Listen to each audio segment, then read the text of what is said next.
What's up, guys? Welcome back to the channel. Welcome back to the vlog. More importantly, welcome back to the Tesla. So things are getting pretty crazy. It's gonna be a Tesla Talk Tuesday, but I'm filming this on a Monday. Yeah, crazy. I don't always film Tesla Talk Tuesdays on Tuesdays, but I do my best to post them on a Tuesday. Anyways, this morning, I guess the governor of Maryland has issued a mandatory stay-at-home order. Starting at 8 p.m. Monday night. So I'm actually heading to mow my grandma's lawn right now. I don't know if that's considered essential or not, so that's why I'm doing it now. I don't really have to interact with anybody because luckily I can just be outside mowing her lawn by myself and then just leave and not go in her house because, you know, definitely don't want to get her sick if I happen to be carrying it, but I haven't shown any symptoms, so I should be good. I haven't seen anybody in like 2 weeks. I've been staying at home. I feel like I've been doing my part, but nonetheless, let's get to a Tesla Talk Tuesday because I don't like to dwell on this stuff so much. It's kind of, it's just like so repetitive, and that's all we're dealing with now. But let's hit the road. Hopefully the roads will be sort of empty because, well, I'm hoping, you know, people are staying at home too. So let's see how the highway is, but we're gonna hit the road. We're gonna do a little Tesla Talk Tuesday. Oh, right before we leave though, if you're enjoying the content, guys, if you haven't already, Cars and Kyle, now that you're watching the YouTube channel, just hit that subscribe button real quick.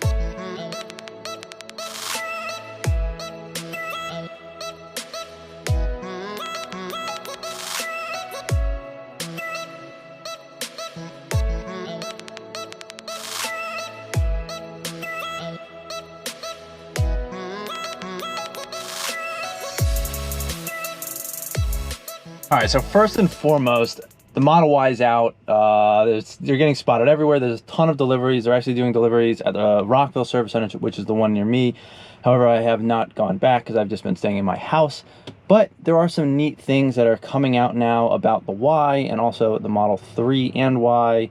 And well, let's just start off with the fact that, actually this might be for all cars, but I think it was found on the Model Y, is that they're adding heating elements to the radar. So with autopilot, obviously there's some issues in like colder climates and whatnot. The problem is that sometimes you can get ice or snow buildup on like the radar or any of the cameras or sensors, and this obviously impacts the ability for autopilot to function correctly. So I believe there were some heating elements on maybe some of the cameras in the past, but the radar didn't always have that, and now my understanding is that there is a heating element on the radar to help prevent and defrost any sort of snow or ice buildup, which is a huge plus. There's obviously a heat pump added on the Model Y, which improves efficiency in cold weather driving.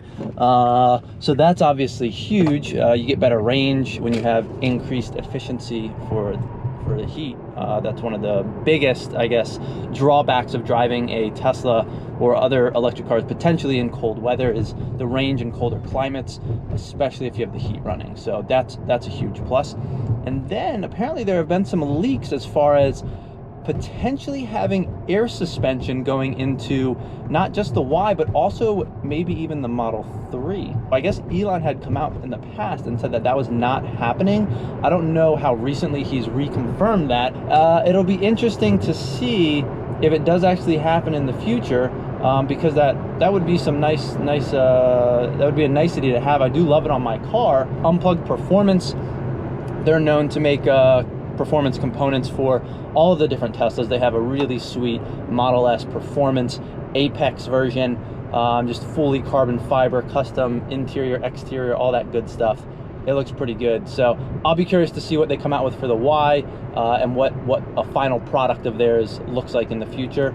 But for now, I guess this is what they have, and the whole chrome delete on the Model Y, fantastic. I mean, they should have had that for all the cars from the beginning, and I wish it was an option, and maybe it will be an option soon, but I guess we'll see.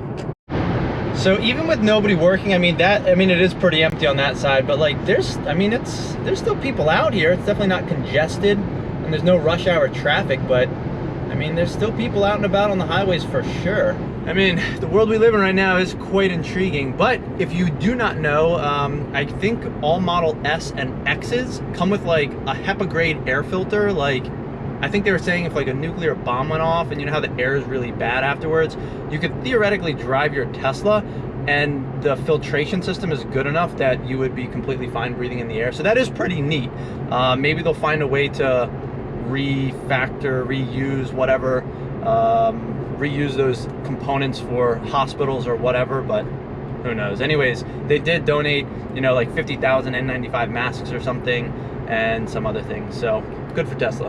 Now, there has been some very cool stuff with autopilot that has come out. I think we've seen the first leaked video of a Tesla actually stopping for traffic lights, but also stop sign capabilities that should be coming out soon.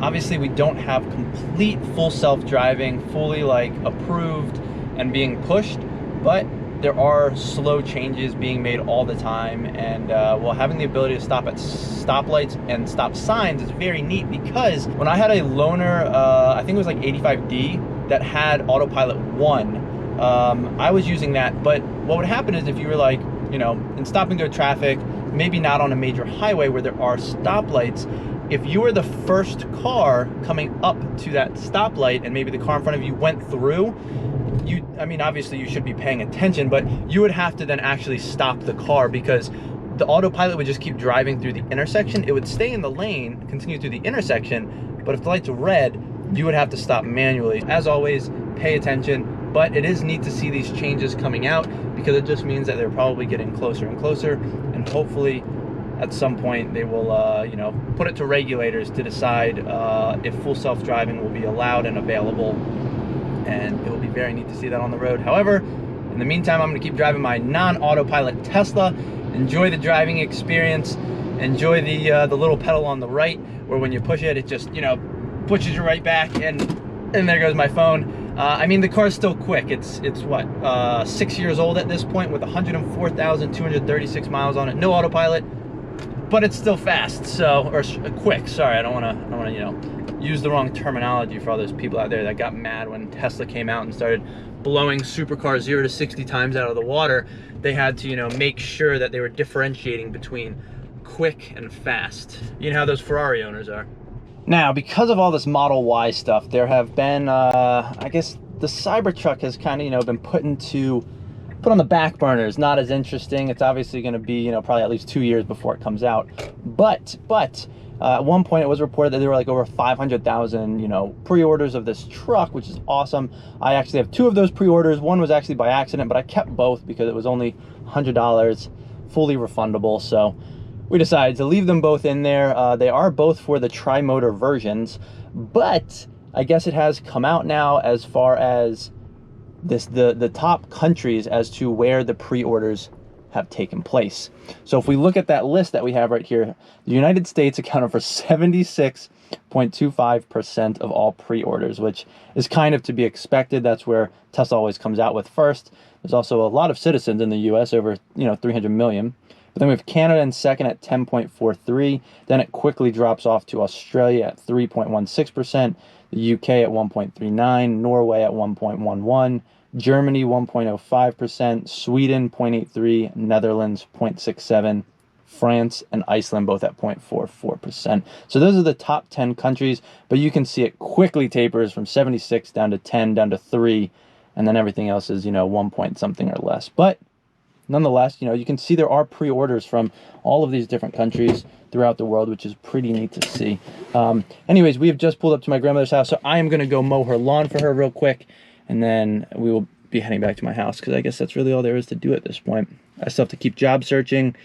It's no fun, and it's probably not going to be great in this environment. I've already heard from some people that they're not, you know, it might be a very slow process. They're not sure if they're going to be hiring or not, so that never helps. Anyways, off to mow the lawn. A few moments later. My car says it's only 66 degrees outside, but it is beautiful outside. Unfortunately, starting at 8 p.m., we are going to be on a stay-at-home government mandate. I think it's going to be a misdemeanor if you're outside for non-essential things. Granted, if you're ever outside, couldn't you just be like, I'm going to the grocery store? I don't know how they're going to enforce it. But the point is, they really just want people to stay at home. Like, it's really not that hard, people. Just do it for a little bit. Hopefully this will be over in like a month if we actually stay at home. Otherwise, it's just going to keep spreading.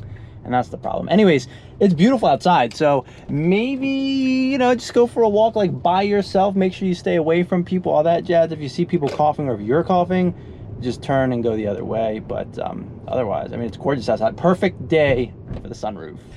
Back to some Tesla stuff. So due to everything that's at hand right now, Tesla has unfortunately had to start furloughing some employees, and that's because of the drop in demand because of all of this. Now, they are still doing a lot of like touchless deliveries. They are considered essential, I guess, car dealerships, which is interesting. I mean, it makes sense. Like, you want to be able to service your car, and if you are an essential, you know, job employee, you need to be able to get from A to B. So purchasing or getting repairs done is essential. However, everybody else should, you know, try to delay that just because. But they are obviously still delivering vehicles. They're doing a lot of touchless deliveries, but unfortunately there's a drop in demand, and I assume it's probably going to be majority factory workers that are getting, you know, laid off right now, or furloughed. Sorry, not laid off. There's a difference. So that is happening. Now, in other better news, GM has repurposed some of, that's the word I was looking for earlier. Maybe they could repurpose some of those HEPA air filters, use the materials for masks or something else, I don't know. But GM has repurposed some of their factories in order to start making ventilators and masks.